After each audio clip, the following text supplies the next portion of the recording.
Hoy en Los Coleccionistas. Luis Carlos Maldonado nos presenta su increíble colección de soldaditos de plomo. Quédese con nosotros, esto es Los Coleccionistas. Soy Fernando García Limón y hoy les presento a Carlos Maldonado, joven y talentoso que ama la historia y por eso forma parte de los coleccionistas. Admiración por las fuerzas heroicas armadas, por su orden, arte y disciplina es lo que se necesita para esta colección.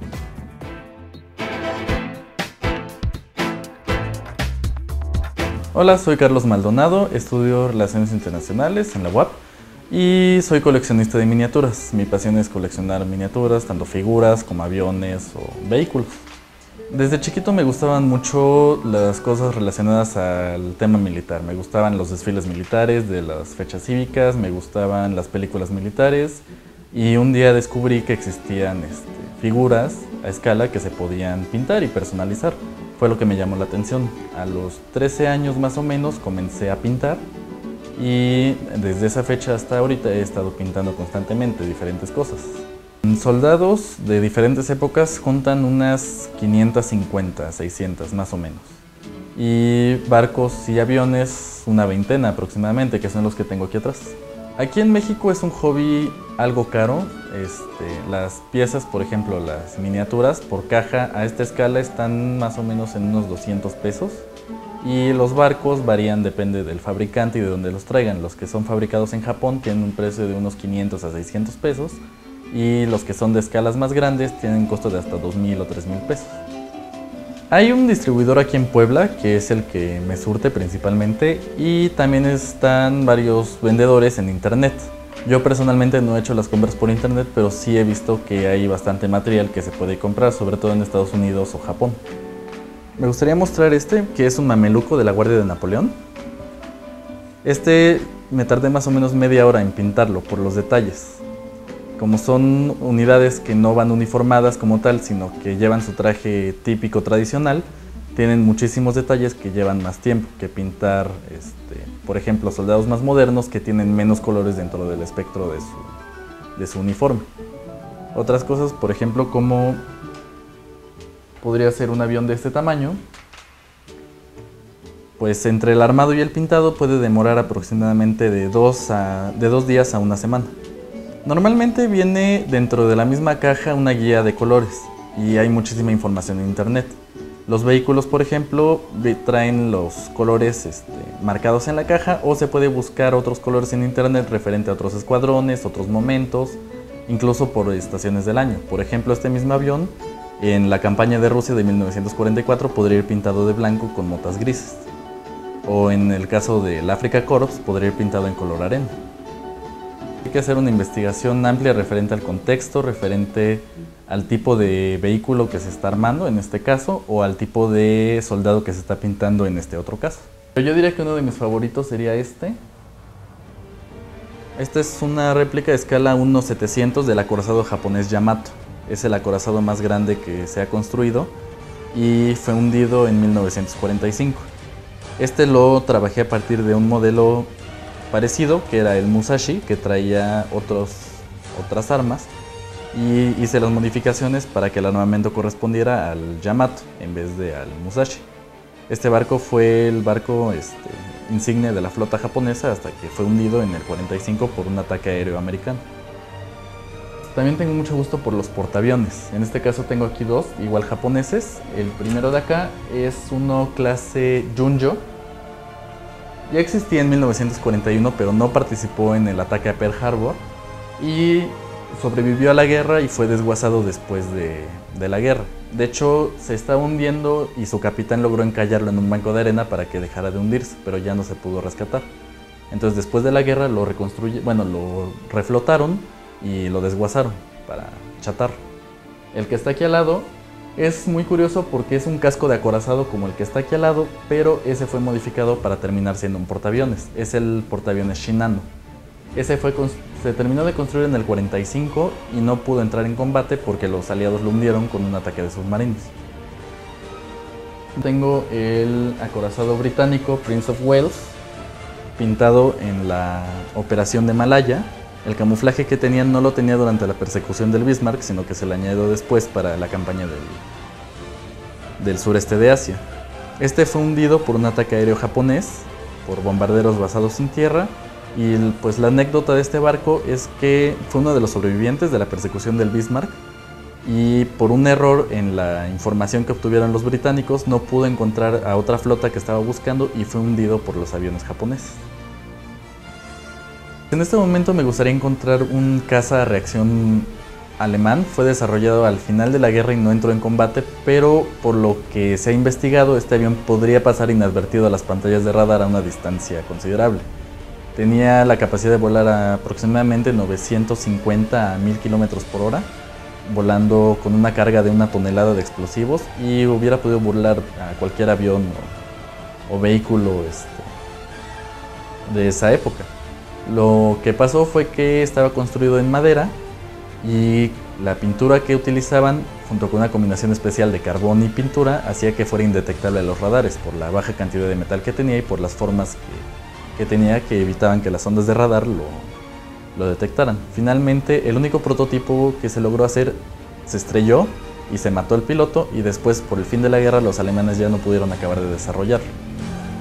En las mismas cajas vienen muchas veces las pequeñas descripciones, que sería la información básica de la miniatura, y después se puede ampliar esa información a través de internet. Hay muchísima información referente a muchos tipos de vehículos, aunque no en todos.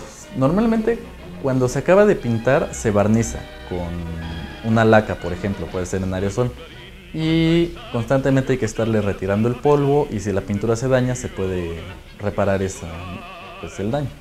Existen varios tipos.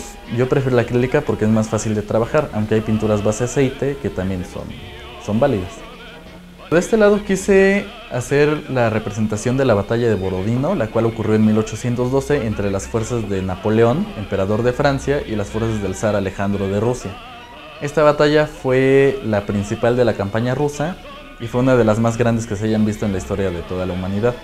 Este preciso momento de la batalla representa la carga de los coraceros franceses, específicamente del 1er y del 4º regimiento, en contra del reducto de Rayevsky. El reducto era una construcción improvisada de gaviones de tierra y atrincheramientos construidos por los rusos para frenar el ejército francés.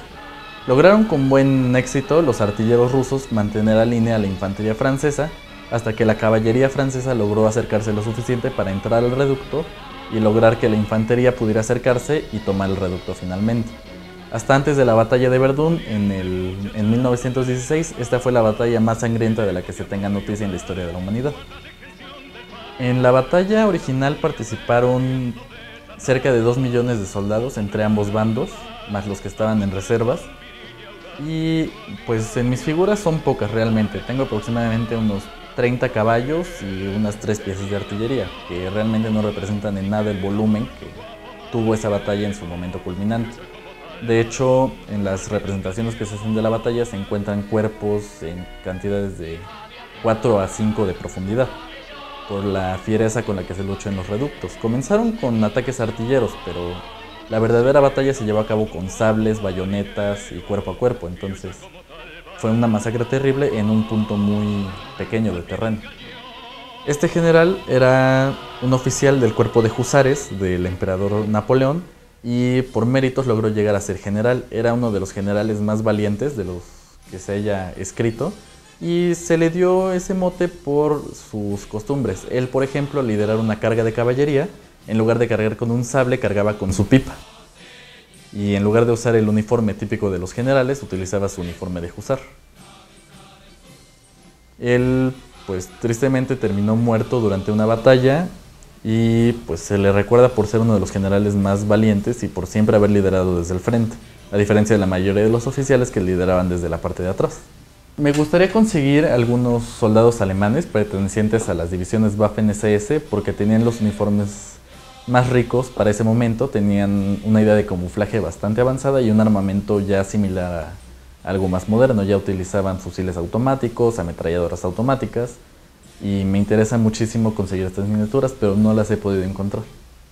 Por las ocupaciones que tengo, que son la escuela y el trabajo, normalmente le dedico un día completo.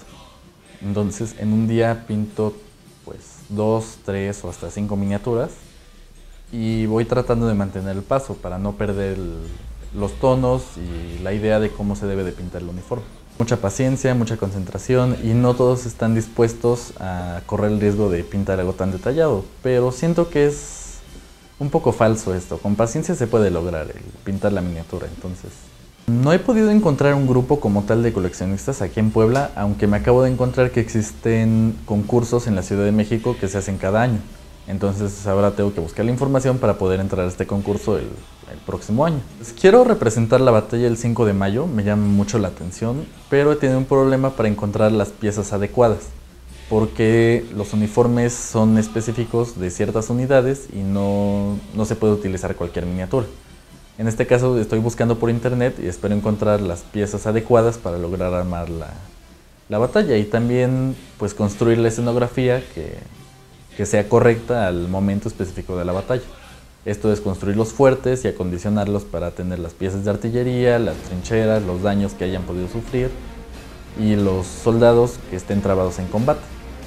Tengo una gran pasión por la historia que desarrollé desde chiquito. Me llama mucho la atención los hechos históricos, las grandes anécdotas, las grandes batallas, las grandes historias. Y he tratado de reflejar eso en las miniaturas que pinto.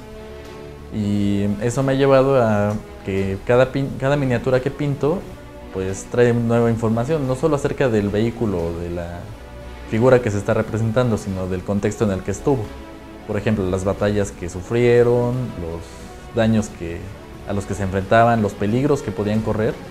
Y eso hace tener una comprensión más profunda sobre la misma historia, porque se entiende, por ejemplo, las dificultades que tenían los alemanes en el frente oriental durante la campaña de Rusia, o las dificultades a las que se enfrentaba Napoleón cuando combatía, por ejemplo, con lluvia, con armas que cuando se mojaban ya no se podían utilizar para disparar. Entonces se entiende a un nivel más profundo todos los procesos históricos, tanto a pequeña escala como a gran escala. Se entiende, por ejemplo, que si los soldados se cansaban se perdían las guerras, o que si los equipos se dañaban se perdían las batallas.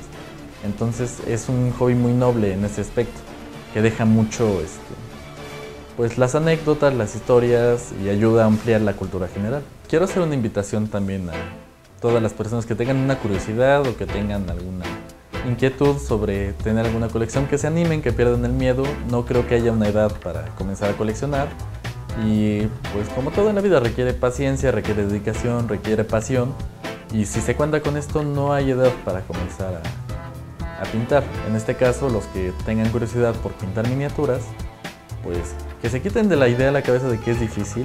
Hay que comenzar obviamente por el principio, pero hay muchísima información, hay muchísimas técnicas que pueden servir para cada quien para comenzar su propia colección. Soy Carlos Maldonado y sigan viendo Los Coleccionistas aquí por Puebla TV.